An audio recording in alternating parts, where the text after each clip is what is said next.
नमस्कार। घटना चक्र में आप सबका स्वागत है। बजट 2003 ये हमारा विशेष प्रोग्राम है जो कि 28 फरवरी तक आपके सामने चलेगा और उसके बाद हम पोस्ट बजट विश्लेषण भी करेंगे।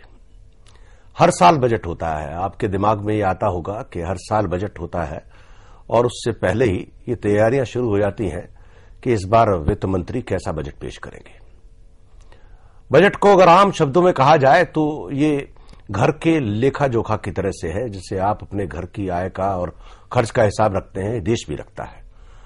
और ये देश वित्त मंत्री के हाथ में है कि देश का खर्चा, देश की इनकम कैसे बटेगी, कैसे जाएगी, कैसे उसको बचाया जाएगा और घर के विकास में लगाया जाएगा। लेकिन अगर आपसे ये पूछा जाए कि इस देश में कितने करोड़ लोग टैक्स देते हैं तो शायद बताना मुश्किल होगा। 100 करोड़ के देश में लगभग 2.5 करोड़ लोग हैं जो सिर्फ टैक्स देते हैं। आज हम ये जानने की कोशिश करेंगे, आपकी उत्सुकता थोड़ी सी शांत करने की कोशिश करेंगे कि इस देश में बजट बनता कैसे है। आम आदमी को ये नहीं मालूम है कि वित्त मंत्रालय में रेवेन्यू सेक्रेटरी क्या करते हैं, एक्सपेंडिचर सेक्रेटरी क्या करते हैं, फाइनेंस सेक्रेटरी क्या करते हैं और तमाम उद्योगपति, उनके फेडरेशन क्या करते हैं और आम आदमी कैसे अपनी बात वित्त मंत्री तक कहता है। आज हम यही समझने की कोशिश करेंगे कि बजट 2003 में वित्त मंत्री जसवंत सिंह किस तरह से बजट तैयार कर रहे हैं और किन किन बातों का ध्यान रखा जाएगा। हमारे बीच में 3 मेहमान हैं, लेकिन अगर आपके जहन में कोई सवाल है तो फोन उठाएंगे और सीधे हमसे बात करेंगे।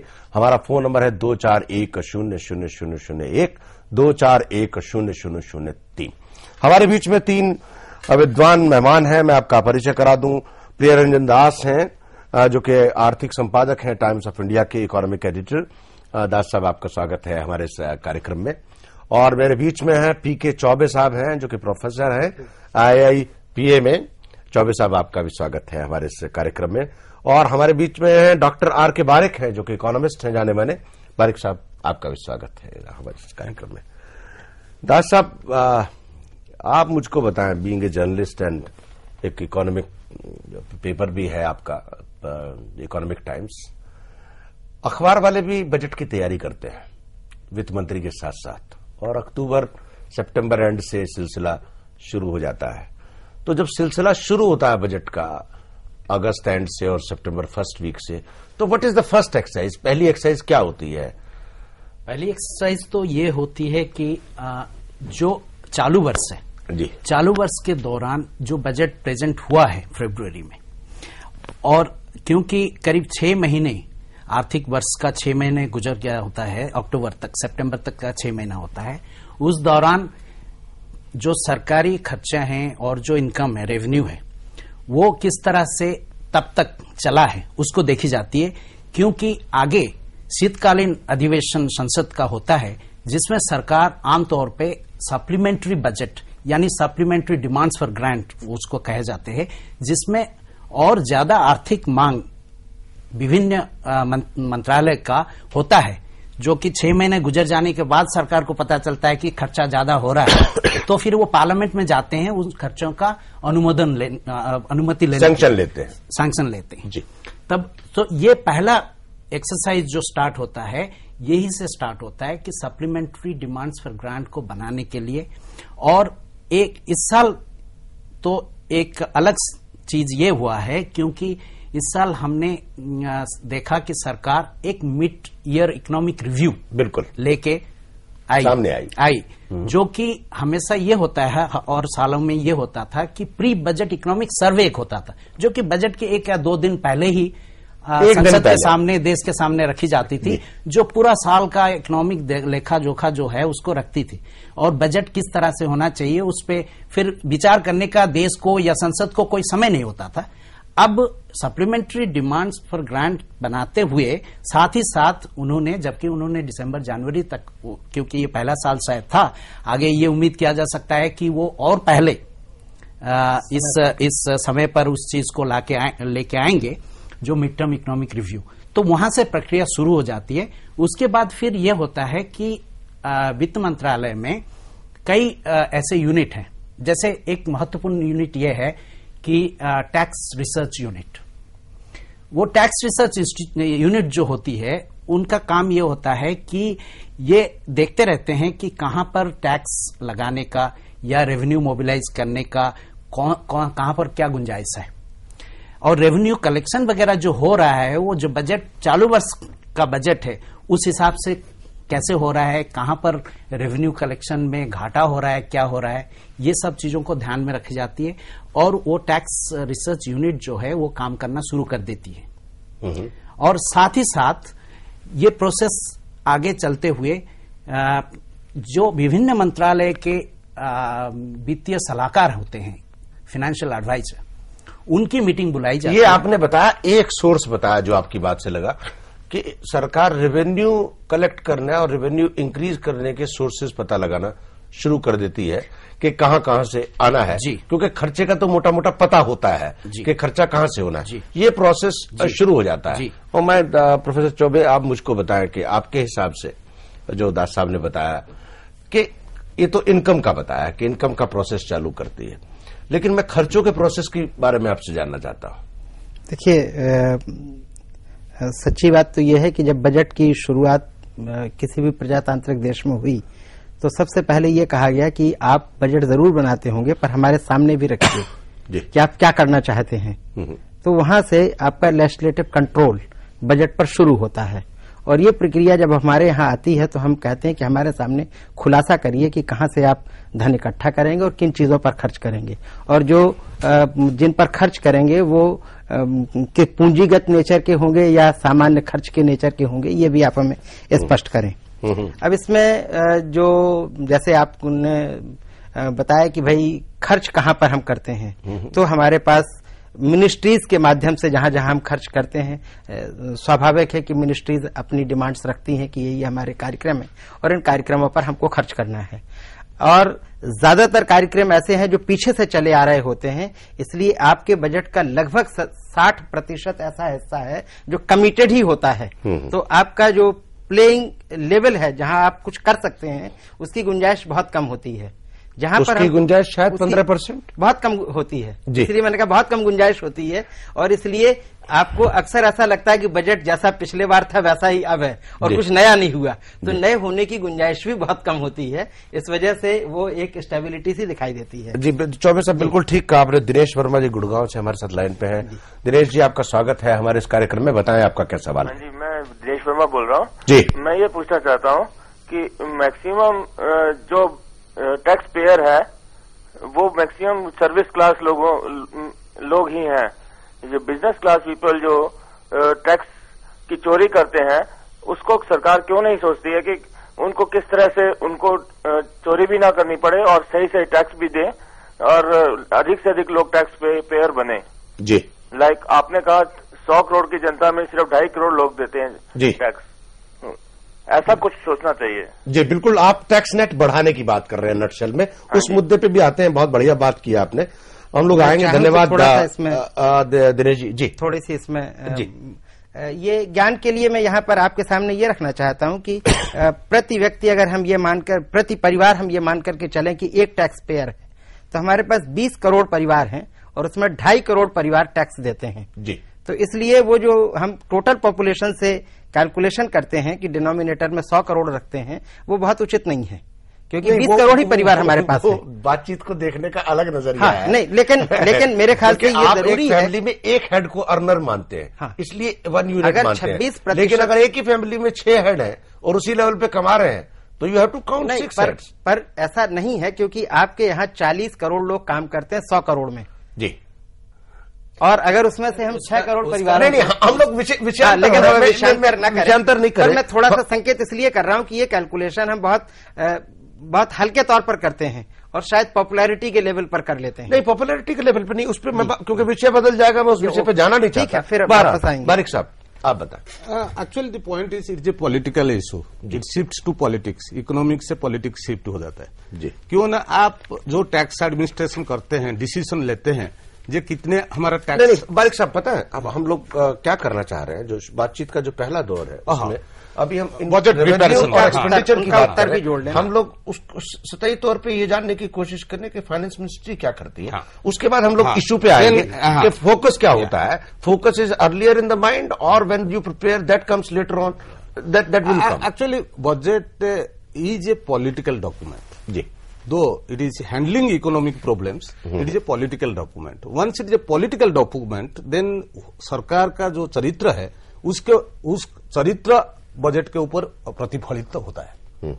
इसलिए जब सरकार का चरित्र बजट के ऊपर बजट एक मिरर है. जो बजट में आप कहां कितने रिसोर्स एलोकेशन करते हैं, कहां किसके साथ नेगोशिएशन करते हैं, ये भी बात सही आ जाता है. इस साल पहले बार फर्स्ट टाइम जब हमेशा हर साल हमारा एक बात था, जब बजट प्रिपरेशन के टाइम में फाइनेंस मिनिस्ट्री नेगोशिएशन करते थे.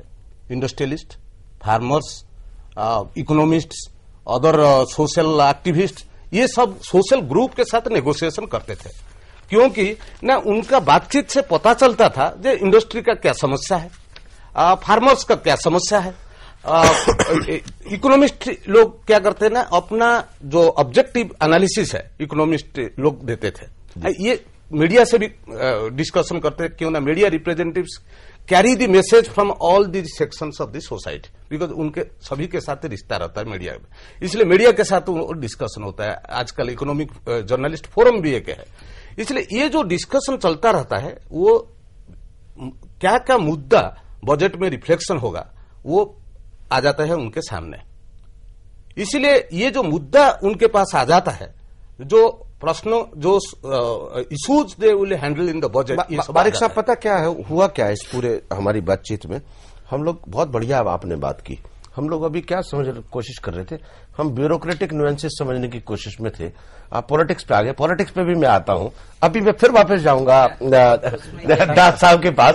जो बारिक साहब जो चीज को बता रहे हैं वो लेटर स्टेज है. हाँ, वो जनवरी में स्टार्ट हो जाती जी है. जी जी, जिसको प्री बजट कंसल्टेशन कहते हैं. एक मिनट दास साहब, मैं एक छोटे से ब्रेक पे जाऊंगा. मैं आता हूं, छोटे से ब्रेक के बाद लौट करके आऊंगा और बातचीत का सिलसिला जारी रखूंगा. लेकिन 28 तारीख से पहले अगर आप थोड़े से अर्थशास्त्री हैं या थोड़े से अर्थ की जानकारी रखते हैं और चाहते हैं इस देश के बजट में आप अपनी शिरकत करें जैन टीवी के माध्यम से, तो आप सबका स्वागत है.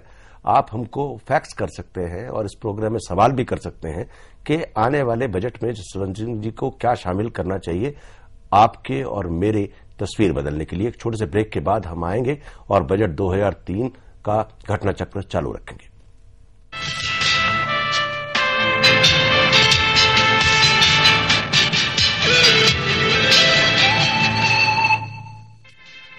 घटना चक्र के सह प्रायोजक MDH मसाले.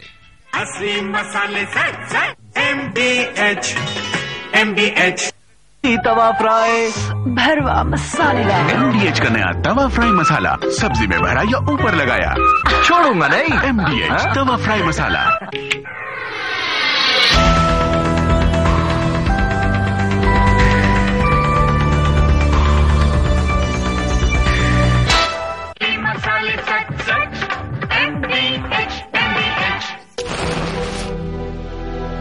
पेट्रोलियम कंजर्वेशन रिसर्च एसोसिएशन बताते हैं, दाल, चावल या मीट पकाने के लिए प्रेशर कुकर का इस्तेमाल करें.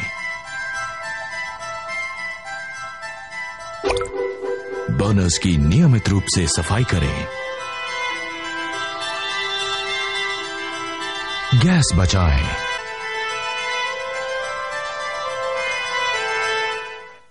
प्राण से प्रयास, प्रयत्न से विश्वास, विश्वास से संभव. कर दिखाए लगन ऐसी ऐसी जैसे भक्ति, भक्ति से है शुद्धता, शुद्धता से शक्ति. राजधानी बेसन, शक्ति शुद्धता की. जो भी बनाओ ऊपर से डालो रासा चंकी चाट मसाला. वो छोले बल्ले बल्ले की बैंगन भाजा. MDH चंकी चाट मसाला, दुगने मजे वाला. MDH. Here begins the era of royalty.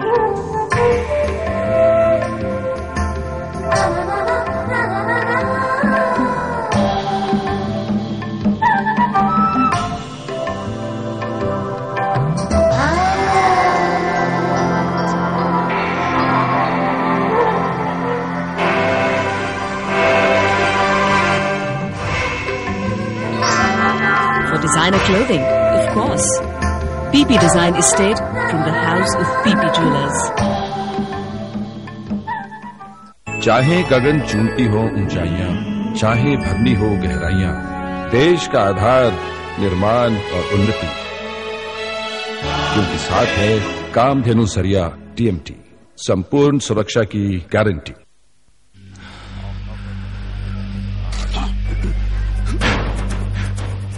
ये मेरे रास्ते, ये मेरी मंजिलें, जुदा है मेरे कदम, जिंदगी एक दौड़ है, मेरी मंजिलें कुछ और है। आजाद की बाजी खेल जाए,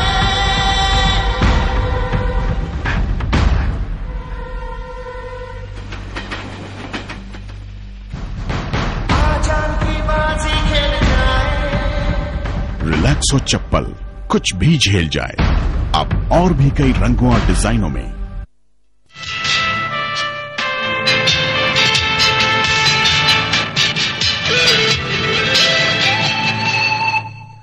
घटना चक्र में आप सबका एक बार फिर से स्वागत है। बजट 2003 पर चर्चा हो रही है। 28 फरवरी को इस देश के वित्त मंत्री जसवंत सिंह हमेशा की तरह से बजट पेश करेंगे। सिर्फ इस बार यह होगा कि जसवंत सिंह जी का पहला बजट होगा। अंतर सिर्फ इतना है, लेकिन इस सरकार के बजट में कोई सोच में अंतर आएगा ये देखने वाली बात है। और जसवंत सिंह जी के ऊपर जो दबाव है, उन दबाव को कितना झेल पाएंगे ये भी देखने वाली बात है, क्योंकि वर्ष 2004 जो है चुनाव का साल है और वर्ष 2003 में 10 राज्यों में विधानसभा चुनाव होने। मामला बड़ा पेचीदा है, लेकिन फिर भी हर साल की तरह बजट तो पेश होना ही है। और बजट में क्या क्या तैयारियां होंगी, लगभग 10,000 के करीब लोग इस बजट की महाभारत में लगते हैं और सामने लेकर के आते हैं कि किस तरह से पूरे देश का वित्तीय ढांचा आपके सामने खड़ा होता है। आज हम जो जानने की कोशिश कर रहे हैं अपने मेहमानों से यही कि बजट कैसे तैयार होता है। लेकिन अगर आपके जहन में कोई सवाल है तो फोन उठाएं, सीधे हमसे बात करें। हमारा नंबर है 241000001, 2410003। हमारे बीच में मेहमान हैं पीके चौबे साहब, पी आर दास साहब और डॉक्टर आर के बारिक साहब। दास साहब, मुझको आप ये बताएं कि जो मैं न्यूएंसेस जानने की कोशिश कर रहा हूं, जो माइक्रो लेवल पे, छोटे लेवल पे, कि सेक्रेटरी रेवेन्यू के सामने इस टाइम क्या चुनौती है, या सेक्रेटरी एक्सपेंडिचर के सामने क्या है, या central board of direct taxes के चेयरमैन के सामने क्या चुनौती है, और इन दोनों चुनौतियों को मिलाए तो क्या तस्वीर उभरती है? बजट जो बनती है जी, वो एक कोर टीम बनाती है जी, जिसको बजट टीम कहा जाते हैं, जिसका हेड जो होते हैं वो वित्त मंत्री ही होते हैं। और उस टीम में और 5 लोग होते हैं जो कोर टीम होता है। उसमें डिपार्टमेंट ऑफ इकोनॉमिक अफेयर्स के सेक्रेटरी होते हैं, जो कि अभी फाइनेंस सेक्रेटरी भी अब फाइनेंस सेक्रेटरी हैं, वो होते हैं दूसरा मेंबर। तीसरा मेंबर होते हैं रेवेन्यू सेक्रेटरी, चौथा मेंबर होते हैं expenditure secretary, and the 5th member is the chief economic adviser. मुख्य वित्तीय सलाहकार जो होते हैं वो होते हैं। इन लोगों को लेकर, और एडिशनल सेक्रेटरी बजट ये होते हैं। इन लोगों का ये 5 लोग और वित्त मंत्री, इन लोगों को लेकर ये टीम बनती है। सर, 1 मिनट, अजमेर से कॉल है, सतीश भटनागर जी सवाल करना चाहते हैं। सतीश जी, आपका स्वागत है हमारे इस कार्यक्रम में। बताएं आपका क्या सवाल है। सतीश जी। हाँ, हेलो जी। हेलो, मैं अजमेर से सतीश भटनागर बोल रहा हूँ। तो बताएं साहब। ऐसा साहब, मेरा एक सवाल है जी। जब कोई आदमी, हेलो जी, जब कोई आदमी रिटायर्ड होता है और उसको पीएफ से जो पैसा मिलता है वो बैंक में रखता है जी, और पैसे से जो वो बैंक में पैसा रखता है, और जो उससे ब्याज मिलता है, हेलो जी, हेलो, जो उससे ब्याज मिलता है उससे वह अपना खर्चा चलाता है, वह अपना जीवन यापन करता है जी, चलाता है। और आजकल चूंकि बैंक में ब्याज की दरें बहुत कम हो गई हैं और उससे उसका खर्च नहीं चलता है। इससे तो क्या जसवंत सिंह जी ने इस बारे में कुछ सोचा है बजट के में? जी बिल्कुल, बहुत बढ़िया सवाल है आपका। बहुत बहुत शुक्रिया सतीश भाई, आपने सवाल किया और हमारे प्रोग्राम में शिरकत की। मैं कोशिश करूंगा इस बहस में ही आपकी बात का जवाब मिले कि लो रेट ऑफ इंटरेस्ट पीएफ पे बढ़ाने की बात या उसको छेड़ने की बात हो रही है, नहीं बातचीत का सिलसिला जारी रखेंगे हम लोग। दास साहब जी, तो ये एक टीम की तरह ही काम करता है जी। ये इसमें अगर कोई अंतर्विवाद हो जी, तो बजट फिर बन नहीं पाती है, या बनती भी है तो सक्सेसफुल नहीं होती है, आगे जाके बैकफायर कर जाता है। तो ये बिल्कुल टीम की तरह काम करता है। तो इनका काम यही होता है कि वो अपने अपने क्षेत्र के सवाल जो है बजट टेबल पे लाते हैं, लेकिन डिसीजन जो होती है वो सारी चीजों को देखने के बाद फिर बजट टीम कोई डिसाइड करती है। तो एक बारी बजट टीम कुछ डिसीजन ले लेती है तो फिर उसमें सरकार में और वाइडर कंसल्टेशंस की जरूरत पड़ती है, वाइडर और हायर लेवल की कंसल्टेशन की जरूरत पड़ती है जी। जैसे प्रधानमंत्री के साथ कंसल्टेशन करना। इसमें वित्त मंत्री और प्रधानमंत्री के वैसे तो सारे वित्त मंत्री जो होते हैं प्रधानमंत्री के खास कॉन्फिडेंस एंजॉय करते हैं, लेकिन जैसे कि अभी का सिचुएशन में है जहां अभी का वित्त मंत्री जो हैं और प्रधानमंत्री हैं उनमें कोई खास करीबी माने जाते हैं वित्त मंत्री प्रधानमंत्री का, तो प्रधानमंत्री ने इस बारी ऐसा लगता है कि वित्त मंत्री को पूरा छूट दे रखी है जी, कि इट अपीयर्स टू बी जी ऐसा लगता है। और यह है कि प्रधानमंत्री ने ब्रॉड गाइडलाइन जो है जी वित्त मंत्री को ये दिया होगा, क्योंकि आपने चुनाव की बात करी थी, अब चुनाव 10 स्टेट में होने वाले हैं और ये जो बजट है ये पूरा साल है। दास साहब बहुत बढ़िया बात आपने की। मैं चौबे जी से पूछना चाहता हूँ। चौबे जी मुझको ये बताइए, he has explained the things in a very right way, लेकिन मैं जो आपसे पूछना चाह रहा हूँ कि adviser economic affairs, economic adviser to the government of India, secretary expenditure, chairman CBDT, जब अपनी रिकमेंडेशंस भेजते हैं तो do they read the mind of the common man, or do they want to improve the real economic health in continuation or in tune with the planning commission's 5-year plan or 10th-year plan? What they have basically in mind? देखिए, जो revenue जो expenditure secretary है उसका मूल काम है कि जहां जहां खर्चे होने हैं, और उसमें प्लानिंग कमीशन बहुत महत्वपूर्ण रोल अदा करता है, और मेरे ख्याल से उस बात को तो मद्देनजर रखना ही रखना है। और वो जो हमारा प्लानिंग कमीशन का रोल है, क्योंकि हमारे पास एक ही प्लान है, स्टेट प्लान उसका कंपोनेंट है, वो अलग से बनता नहीं है, इसलिए उसको तो ध्यान में रखा ही जाना चाहिए, और ऐसा समझा जाता है कि उसका ध्यान जरूर रखा जाता होगा।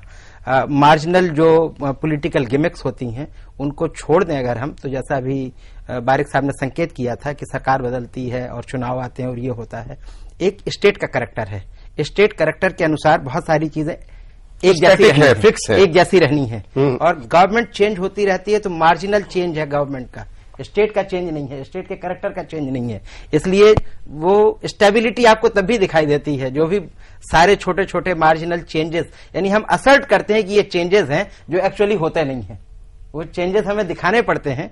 ठीक है, किसी किसी सेक्टर के लिए एक बात मैं बारिक साहब से पूछूंगा, आप बताएं। नहीं बिल्कुल ठीक है, लेकिन 4 लाख करोड़ रुपए के बजट में अगर 10,000 करोड़ रुपए के या 20,000 करोड़ के चेंजेस होते हैं वो तो नजर आते ही हैं। अगर आप उसको स्टेटिक कह सकते हो, अगर हम 15% के मार्जिन आपने प्ले लेवल बोला, तो it's 60,000 crore rupees which is a huge sum amount. अगर finance minister has a leverage of 60,000 crore rupees in his hand, it makes a lot of difference. Barik साहब, actually what he has left the point is a critical point that ये character सरकार का होता है जी।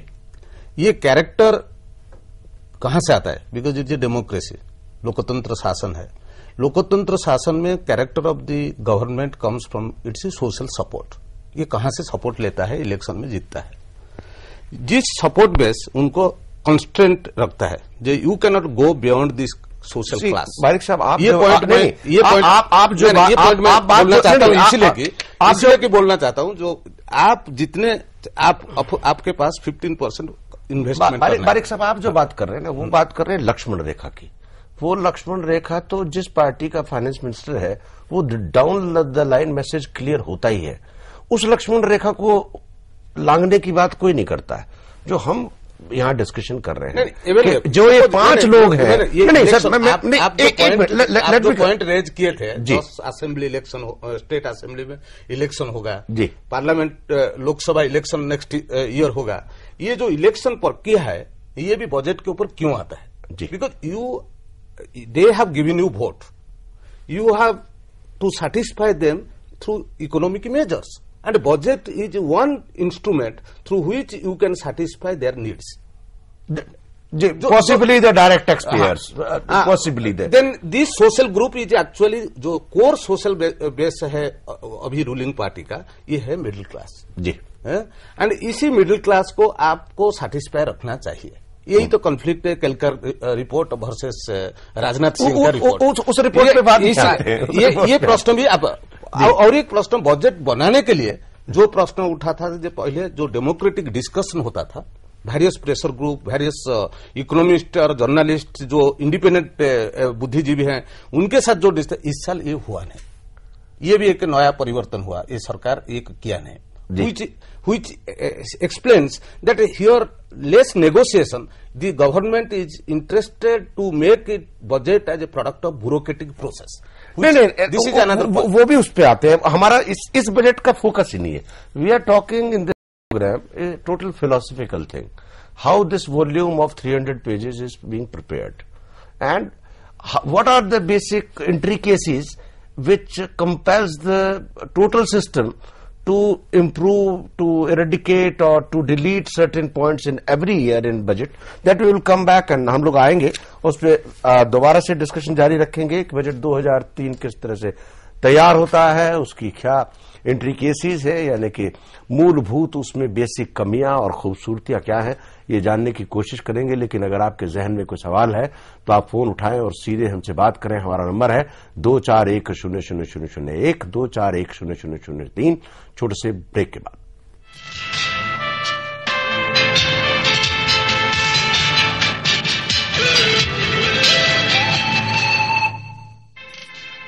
घटना चक्र के सह प्रायोजक MDH मसाले. असली मसाले सच MDH मसाले सच MDH. प्राण से प्रयास, प्रयत्न से विश्वास, विश्वास से संभव. कर दिखाए लगन ऐसी ऐसी जैसे भक्ति, भक्ति से है शुद्धता, शुद्धता से शक्ति. राजधानी बेसन, शक्ति शुद्धता की.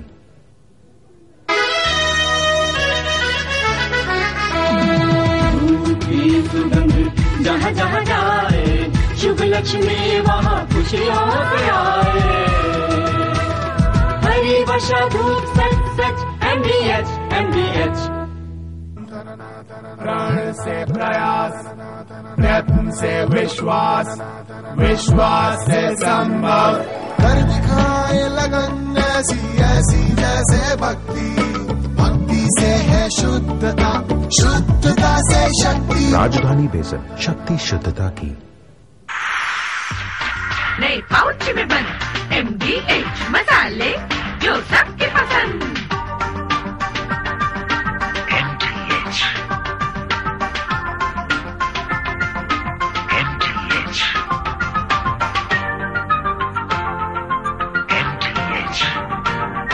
दाम वाजबी, क्वालिटी वही, एकदम सही. असली मसाले सच सच MDH. हल्दी मिर्च धनिया पाउच में. सलीना की अदाएं करें सबको दीवाना. My beauty is my hair. कैसे? क्या आप जानना चाहते हैं? बालों की सही देखभाल के लिए सही शैम्पू इस्तेमाल करना बहुत जरूरी है. आंवला शिकाकाई साधारण बालों के लिए, कोकोनट रूखे बालों के लिए, रोजमेरी डैंड्रफ के लिए. अब तो आप भी जान गए ना. Ayur herbal shampoo. मसाले सच सच MDH. चाहे गगन चूमती हो ऊंचाइयां, चाहे भरनी हो गहराइयां, देश का आधार निर्माण और उन्नति, क्योंकि साथ है कामधेनु सरिया TMT, संपूर्ण सुरक्षा की गारंटी.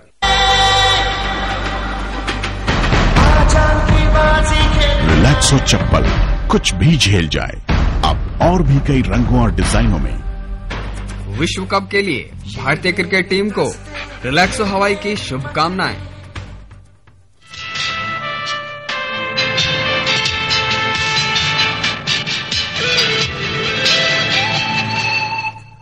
घटना चक्र में आप सबका एक बार फिर से स्वागत है. बजट 2003 पर बातचीत हो रही है. 28 फरवरी को बजट पेश होना है। लेकिन अगर आप जैन टीवी के माध्यम से देश के वित्त मंत्री से बात करना चाहते हैं और अपने जज्बात रखना चाहते हैं तो फोन उठाएं और सीधे हमसे बात करें। हमारा फोन नंबर है 2410001 2410003। मैं प्रोग्राम के आखिर में आपको फैक्ट्स भी बताऊंगा ताकि इस प्रोग्राम में हम आपके फैक्ट्स भी पढ़ेंगे लगातार 28 फरवरी तक, ताकि आपकी आवाज वित्त मंत्री जसवंत सिंह तक पहुंच सके। बातचीत में हमारे साथ शामिल हैं पीके चौबे साहब हैं, पीआर दास साहब हैं, डॉक्टर आरके बारिक साहब हैं। कमल है एक दर्शक हमारे साथ लाइन पे, उनसे बात करते हैं। कमल जी, आपका स्वागत है हमारे इस कार्यक्रम में। बताएं आपका क्या सवाल है। कमल जी। हाँ जी त्यागी जी, नमस्कार। नमस्कार, बताएं कमल जी। मेरा एक प्रश्न ये है जी कि जो बजट जो पेश हो रहा है जी, और बजट पेश होने के बाद में बीच में पैसे बढ़ा दिए जाते हैं जी, उस पर दोबारा जो है सदन में बहस क्यों नहीं होती? जी, ये अच्छा सवाल है कमल जी, लेकिन कोई मेंबर पार्लियामेंट अभी हमारे बीच में नहीं है और शायद इस बात का जवाब नहीं मिलेगा। लेकिन जिस दिन भी हम सांसदों को बुलाएंगे आपके सवाल को अपने जहन में रखेंगे और उस पर बातचीत करेंगे। आपका बहुत बहुत शुक्रिया, आपने सवाल किया। लेकिन इस प्रश्न तो हो सकता है। चलिए, we will discuss that also. लेकिन दास साहब, आप मुझको ये बताएं, लो इंटरेस्ट रेट का एक हमारा सवाल था, हमारे एक दर्शक ने सवाल किया था कि जो पीएफ पर लो रेट ऑफ इंटरेस्ट हो गया है और गवर्नमेंट को कुछ सोचना चाहिए क्योंकि लोगों की आजीविका उसी से चलती है रिटायरमेंट के बाद, तो आपको लगता है इस बजट में खासतौर से कुछ राहत मिलेगी? तो गवर्नमेंट का इसमें क्या सोचना है, ये तो पहली बात है। ये सोच जो है वो जो हमने जिक्र किया था मीडियर इकोनॉमिक रिव्यू जो इस सरकार ने इस साल पहले बारी रखा था संसद में, उसमें है। उसमें इस बात को बताया गया है कि इंटरेस्ट रेट का नीचे जाना अर्थव्यवस्था के लिए ठीक है और ये जाना चाहिए और जाएगा। उसको अगर अर्थव्यवस्था अच्छी तरह से मैनेज रहा तो इंटरेस्ट रेट नीचे जाएगा, तो ये तो होना ही है। और साथ में उस जो संसद में जो बहस हुआ उससे ये आया और वित्त मंत्री ने भी ये बताया कि जहां तक सीनियर सिटीजन हैं, विडोज हैं, पेंशनर्स हैं, ये सब वल्नरेबल सोसाइटी का वल्नरेबल सेक्शंस हैं, उनके इंटरेस्ट को प्रोटेक्ट करना भी साथ ही साथ एक और लेजिटिमेट इंटरेस्ट है जिसको सरकार को करनी है और सरकार को एक बैलेंस मेंटेन करनी है। लेकिन मेरा इसमें जो मैं जिस तरह से इस मसले को देखता हूं उसमें यह है कि ये सोचना कि इंटरेस्ट रेट नीचे जा रहा है, ये भी थोड़े से हम उसको देखें कि ये कौन सी चीज जो नीचे जा रही है। ये नॉमिनल इंटरेस्ट नीचे जा रही है। नॉमिनल इंटरेस्ट यानी आपको से 3 साल पहले आपको प्रोविडेंट फंड पर 13% मिलता था, अब आपको 9% मिलता है, तो 4% आपकी नॉमिनल इंटरेस्ट रेट में कम हो रहा है और ये सबको हिट कर रहा है। लेकिन इस साथ में ये भी देखना पड़ेगा कि आपको जब 13% मिलता था तब इन्फ्लेशन 10 या 12% होता था, तो एक्चुअली आपका जो your actual rate of return, the real rate of return on your savings नहीं, दास साहब उसमें इन्फ्लेशन में थोड़ा सा गड़बड़ है। पिछले 5 सालों से इन्फ्लेशन हमारा थोड़ा स्टैटिक है। वही बात मैं कह रहा हूं। और 5 साल पहले भी हमको जो 13% 11% इंटरेस्ट मिलता था, वही बात मैं कह रहा हूं। क्योंकि आप अगर इस लॉजिक को इसके साथ जोड़ें कि ओपनिंग ऑफ के कारण आपको लो रेट इंटरेस्ट रेट रिजीम लाकर खड़ा करना पड़ेगा, क्योंकि आपको लेवल प्लेइंग फील्ड आपको एक देना है अपने इंडस्ट्रियलिस्ट को, तो शायद कुछ तर्क जमता है। नो, मैं यही कह रहा हूं कि इन्फ्लेशन जो है अब कुछ सालों से, पिछले 2-3 सालों से इन्फ्लेशन कम है जी। तो इससे यह होता है जबकि आपको इंटरेस्ट रेट प्रोविडेंट फंड पे 9% मिलता है, जो रियल इंटरेस्ट, जो रियल रिटर्न आपको प्रोविडेंट फंड का सेविंग्स पे मिलता है वो कहीं ज्यादा है दास साहब, जो पहले आपको मिलता है। ये हमारे सब्जेक्ट आज का सब्जेक्ट नहीं है, हम लोग फोकस शिफ्ट कर रहे हैं। श्रीवास्तव साहब है गाजियाबाद से हमारे साथ लाइन पे। श्रीवास्तव साहब, आपका स्वागत है हमारे इस कार्यक्रम में। बताएं आपका क्या सवाल है श्रीवास्तव साहब। हाँ त्यागी जी। हाँ, मेरा ये क्वेश्चन था जी कि जो टैक्सेशन, डायरेक्ट टैक्सेशन और इनडायरेक्ट टैक्सेशन बजट में दिए जाते हैं जी, बढ़ाए जाते हैं, कम किए जाते हैं, और गवर्नमेंट सब्सिडी पॉलिटिकल स्ट्रक्चर के देख के सब्सिडियां इतनी बढ़ा देती हैं, कम कर देती हैं, सब्सिडियां तो बढ़ाते चले जाते हैं लोग जी, और टैक्सेशन को इनडायरेक्ट और डायरेक्ट टैक्सेशन में बदल के आम आदमी को खींचते रहते हैं। तो जब तक ये सब्सिडी को बिल्कुल खत्म नहीं करेंगे तब तक इसको बजट को बिल्कुल किस तरह से लाइन पे लाएंगे, हमारी तो कुछ समझ में नहीं आता है इसमें क्या गवर्नमेंट करना चाह रही है। धन्यवाद श्रीवास्तव साहब, आपका बहुत बहुत शुक्रिया, क्योंकि आज मेरी मजबूरी ये है मैं सब्सिडी रिजीम को बिल्कुल नहीं छेड़ रहा हूं आज के विषय में। आने वाले दिनों में हम सब्सिडी रिजीम पर भी बात करेंगे कि इस देश को कैसे सब्सिडी से मुक्त किया जा सकता है और उसके क्या परिणाम होंगे, क्योंकि उसका एक बहुत बड़ा इकोनॉमिक इम्पैक्ट होगा और एक अपने आप में एक लंबा विषय है और पूरे देश में क्योंकि बहस चल रही है सब्सिडी पर। केलकर साहब ने भी कहा है, उस पर खुद राजनाथ सिंह की रिपोर्ट आई हुई है। आज बहस नहीं करेंगे लेकिन कोशिश करेंगे आने वाले दिनों में आपके सवालों का जवाब दें और आपने शिरकत की, बहुत बहुत शुक्रिया आपका। चौबे साहब, मैं इससे पहले कि आपसे सवाल करूं, मेरे पास ब्रेक करने की घंटी बजी है और मैं ब्रेक पर जाऊंगा और छोटे से ब्रेक के बाद लौट करके आऊंगा। मेरा फोन नंबर है 241001 241003। आप फोन उठाएं और सीधे हमसे बात करें छोटे से ब्रेक के बाद।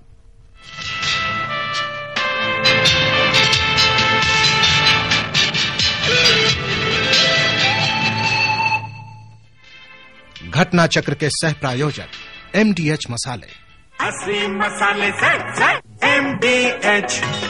MDH तवा फ्राई भरवा मसालेदार। MDH का नया तवा फ्राई मसाला, सब्जी में भरा या ऊपर लगाया, छोड़ूंगा नहीं। MDH Tawa fry masala.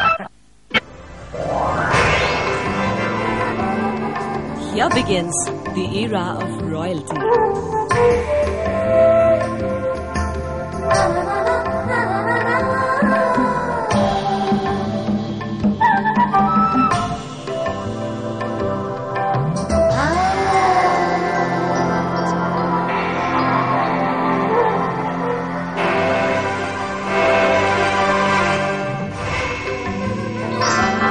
For designer clothing, of course. PP Design Estate from the house of PP Jewelers.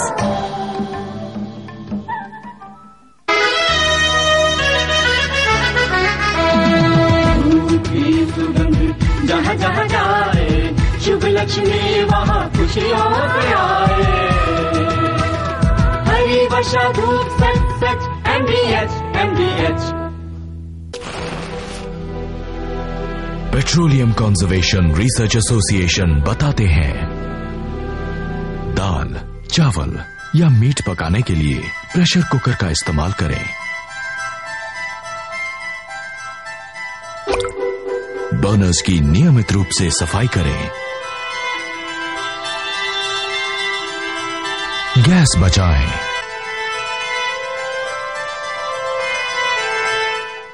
चाहे गगन चूमती हो ऊंचाइयां, चाहे भरनी हो गहराइयां, देश का आधार निर्माण और उन्नति, क्योंकि साथ है कामधेनु सरिया TMT, संपूर्ण सुरक्षा की गारंटी।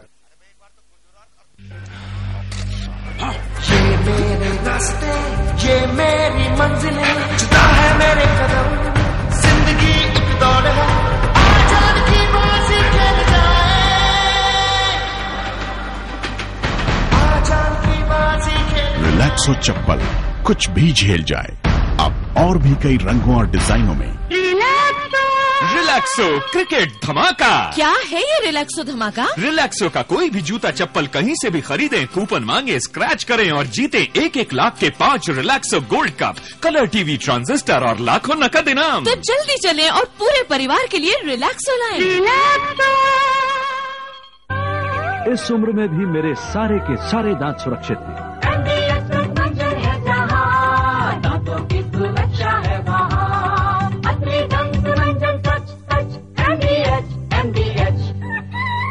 मेरी तरह आप भी दांतों को सुरक्षित रखना चाहते हैं तो MDH दंत मंजन करना ना भूलें।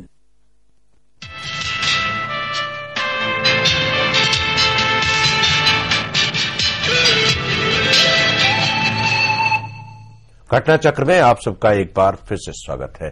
बजट 2003 पर चर्चा हो रही है कि बजट 2003 में क्या होना है।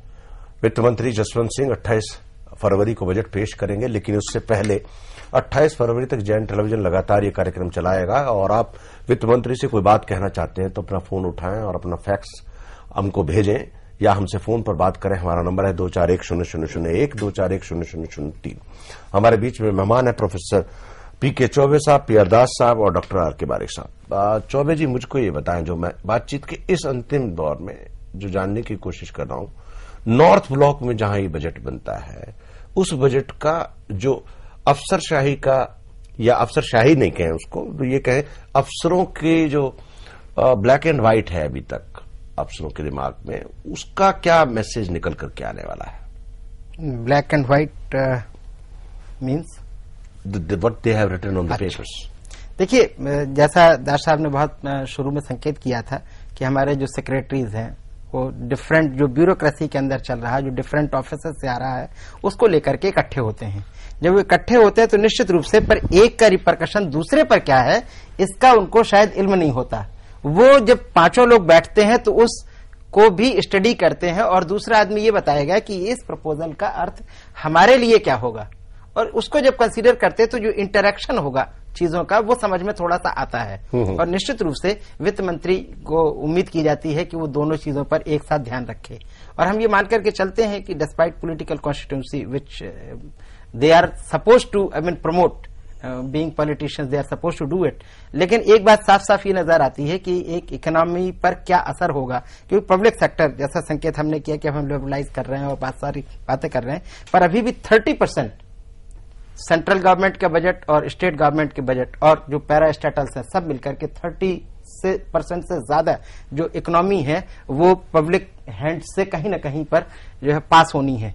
तो उसका निश्चित रूप से असर पड़ना है कहीं न कहीं पर, और ये डायरेक्ट असर क्या पड़ेगा ये इतना इंपॉर्टेंट नहीं है, उसका इनडायरेक्ट असर क्या पड़ेगा। जब हम इनडायरेक्ट टैक्स की बात करते हैं तो ये देखने की बात है कि जब पर हमने टैक्स लगाया तो इसका असर उत्पादन पर पड़ेगा क्या, क्योंकि हमारा उद्देश्य क्या है। आखिर सरकार जब पॉलिटिकल सारी प्रोसेस होते हुए भी जब इकोनॉमी में इंटरवीन करती है तो जो उसका उद्देश्य होना चाहिए वो यह है कि एक सेक्टर की तुलना में, यानी जो जिस सेक्टर में हम महसूस करते हैं कि उत्पादन कम हो रहा है उसको कैसे बढ़ाया जाए, जिस सेक्टर में हम महसूस करते हैं कि उत्पादन ज्यादा हो रहा है वहां पर कैसे उसको कंट्रोल किया जाए, और एक फिस्कल जो इंस्ट्रूमेंट है ये इंपॉर्टेंट। बिल्कुल ठीक कहा आपने चौबे साहब। एक निधि खेड़ा जी लाइन पे हैं, उनसे बात करते हैं, फिर बारिक साहब के पास आएंगे। निधि जी, आपका स्वागत है हमारे इस कार्यक्रम में, बताएं आपका क्या सवाल है। शुक्रिया जी। मेरा सवाल ये है कि हमारे इनकम टैक्स सिस्टम में इतने स्लैब्स और कैटेगरीज हैं, जबकि हांगकांग के अंदर सिर्फ एक ही स्लैब है 15% का, जिसकी वजह से वहाँ पे टैक्स इवेजन का इतना प्रॉब्लम नहीं होती।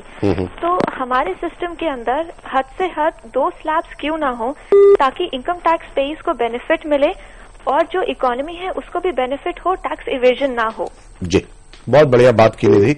आज हम लोग टैक्स इवेजन की और टैक्स नेट बढ़ाने की और टैक्स नेट डिक्रीज करने की बात नहीं कर रहे हैं, लेकिन कोशिश करूंगा कि आपकी बात का जवाब मिल जाए। नहीं मिले तो हो सकता है आने वाले प्रोग्राम में मिले, लेकिन आपका बहुत बहुत शुक्रिया आपने शिरकत की। डॉक्टर बारिक, मुझको ये बताएं कि नॉर्थ ब्लॉक का जो है मूड, एक्चुअली नॉर्थ ब्लॉक में जो एडमिनिस्ट्रेटर बैठते हैं, जिसके ऊपर अभी दास साहब और चौबे साहब डिस्कशन किए, जी, वहां पर हेड में बैठते हैं पॉलिटिशियन। वो पॉलिटिशियन डिसाइड करते हैं लास्ट बजट में। फॉर इंस्टेंस, आप भी ये प्रश्न उठाए, administrative cost has taken up lot of our resources, how to reduce it. Last budget में the finance minister gave a statement that we are going to reduce the administrative cost, 10% cut in the budget for various department. But we are unable to handle this because our constituency is that the whole middle class, जो professional class or the class which is sitting in the Babu's seat, they are the political constituency of this whole NDA Sarkar. Once that is the constituency, you do not want to touch them. Otherwise, in the 5th Pay Commission, it was decided that we have to streamline administration, we have to downsize the bureaucracy, we have to... These are the fundamental things which we are negotiating and talking for a very long time. These are all policy matters. And every budget has to carry it forward with that gradually, with these all basic fundamental things. This is only the thing which, whether you can combat with these forces or not. But this annual budget does not give a very it does just cosmetic changes. No, point is that last year से आप देखेंगे last 2 years annual budget is now reflecting politics of a society. Annual budget last 2 years have been there. For instance, last year आपने पूछा था कि north block का mood क्या है जी, आपने वही सवाल चौबे साहब को भी पूछा था जी कि what is there that bureaucrats have committed themselves in black and white. Yes, तो ये दोनों सवाल का बात यह है कि देखिए, हम अगर पिछले सालों को देखें, बजट से पहले आपको ऐसे संकेत आते रहते हैं नॉर्थ ब्लॉक से कि बड़े हार्ड डिसीजन लेनी पड़ेगी, बड़े टफ डिसीजन लेनी पड़ेगी, संकट की घड़ी है एक्सेट्रा। अभी हमें पता है कि इराक का वार होने वाला है, लग रहा है वार नहीं होगा अभी नहीं होगा, लेकिन अब उसमें वो ये डिबेट होने वाला है। अभी इस चीज को लेकर दुनिया परेशान है कि होगा नहीं होगा, लेकिन उसका जो है आसार है। तो ये सब होते हुए भी अभी तक, और आपने जैसे बार बार बता रहे हैं दर्शकों की 28 फरवरी में बजट प्रेजेंट होगा, तो थोड़ी ही दिन रह गया है, अभी तक किसी ने ये नहीं कहा कंटीजेंसी फंड क्या कि टफ बजट होगा। टफ बजट तो कोई नहीं बोलता, ये कहते हैं कि टफ डिसीजन के लिए आप तैयार रहो, देश को तैयार की जाती है, तो वैसा नहीं हुआ। तो उससे मूड का संकेत मिलता है कि नॉर्थ ब्लॉक में क्या मूड है। मूड ये है कि, और ये बात जो बारिक साहब ने बताया इलेक्शन से भी जुड़ी हुई है, और ये जो बजट है ये पूरा एक यही बजट है जो कि जनरल इलेक्शन, जो लोकसभा के इलेक्शन होगा, ये पूरा साल यही बजट ही काम करेगा। इस सरकार को दूसरा पूरा साल काम करने वाली बजट उसका अपॉर्चुनिटी नहीं मिल रहा है इलेक्शन से पहले, जनरल इलेक्शन से पहले। तो इस बात को देखते हुए और ये देखते हुए कि पिछले बजट की जो कुछ हुआ और जो रोल बैक हुए और जो वित्त मंत्री की चेंज हुई जाके जुलाई के महीने में, जो अदल बदल हुआ, ये सब बैकग्राउंड को देखते हुए इस बार यही मूड है कि सॉफ्ट कि आराम से देश को हैंडल किया जाए। चलिए, जब आप सॉफ्ट बजट की बात करते हैं, मुझको ये बताइए, आप बात कर रहे हैं, चौबे जी आप भी बताइए, 5.4 जीडीपी की बात कर रहे हैं, 4.4 पे जीडीपी आ गई। आप फिजिकल डेफिसिट की बात कर रहे हैं, 5.6, 5.7। I don't want to go into the statistics. और आप बात करते हैं कि 1,13,000 14,000 करोड़ का घाटा रहा है, उसका इंटरेस्ट रेट कम हो जाएगा जिस तरह से आपने इंटरेस्ट कम किया। मैं मोटा मोटी बात कर रहा हूं, अगर आप बैलेंस शीट पे देखें तो आपको लग रहा है कि सरकार तो मजे में रहेगी। उस हिसाब से they have to pay less taxes, they have to fix higher GDP. सोचने में क्या बुराई है, क्योंकि 2020 का जो प्लान आया है उसमें बात कर रहे हैं वो 8 to 9%, लेकिन अभी जो रियलिटी नजर आई है वो 4.4 है। देश सूखे से गुजर रहा है, प्रोडक्शन हुई नहीं है, इंडस्ट्री की परचेजिंग पावर नहीं है ना प्रोडक्शन पावर है। तो जब आप कह रहे हैं सॉफ्ट, तो सॉफ्ट इन व्हाट वे? सब to the constituency, political constituency, वही पॉइंट पे बोला, सब टू पॉलिटिकल। अब आपने कहा था कि मूड क्या है, तो मूड में यह है, आप अगर डिटेल्स में जाएंगे कि सॉफ्ट इन क्या है, तो हम इस अभी बहुत बढ़िया बात की। देखिए, सॉफ्ट को सिर्फ स्पेकुलेट किया जा सकता है, soft in what way. Soft का मतलब ये होता है कि अगर सरकार कोई नई टैक्स ना लगाए, जी कुछ टैक्स में अगर हो सके तो जी कुछ रियायती, कुछ रिलीफ मिलेगी। चलिए हम लोग कल बात करेंगे, तो इसको सॉफ्ट बजट। और जिसका संकेत पहले कुछ था कि शायद कुछ आपको सुविधाएं विड्रॉ कर ली जाएंगी, वो उस पर हम शांत हैं, जैसे हाउसिंग सेक्टर के जी, कि अब हमको लगता है कि ये जो पहले चल रहा था वो आगे भी 2 साल के लिए और कंटिन्यू कर दिया जाएगा। तो इससे लगता है कि हम पॉलिटिकल सिनेरियो को किसी तरह से पढ़ रहे हैं। और जो वोकल क्लास है, जैसे हम मिडिल क्लास कह रहे हैं, वोकल क्लास है जो हमारा, जो शायद मैसेज कैरी करता है। एक क्लास है जो हमारा मैसेज नहीं कैरी करता है, तो उसको शायद हम उस पर तवज्जो उतनी नहीं दे रहे हैं। जी चौबे जी, आपका बहुत बहुत शुक्रिया। दास साहब आपका भी बहुत बहुत, और बारिक साहब आपका भी बहुत बहुत शुक्रिया। हम लोग लेकिन ना प्रोग्राम में लगातार कल जो चर्चा करेंगे, देखते हैं केलकर कमेटी की report, subsidy, new taxes and कितना घाटा होता है, कितना हम लोग फाइनेंशियल गेन करेंगे। तो ये सारे मुद्दे हैं जो लगातार हम लोग 28 तारीख तक आपसे सलाह करते रहेंगे और बातचीत करेंगे। लेकिन 28 तारीख तक आपके पास मौका है वित्त मंत्री तक सीधे अपनी आवाज पहुंचाने का। आप हमको फैक्स भी कर सकते हैं, हमारा फैक्स नंबर है 01161110014। आप हमको फैक्स करें अपनी आवाज वित्त मंत्री तक पहुंचाने के लिए बजट 2003 में।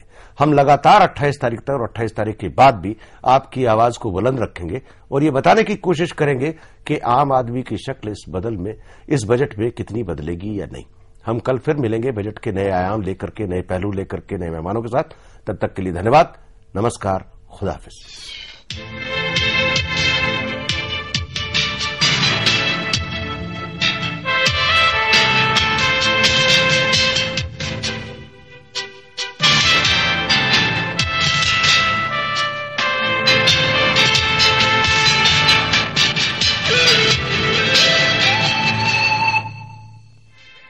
घटना चक्र के सह प्रायोजक MDH मसाले।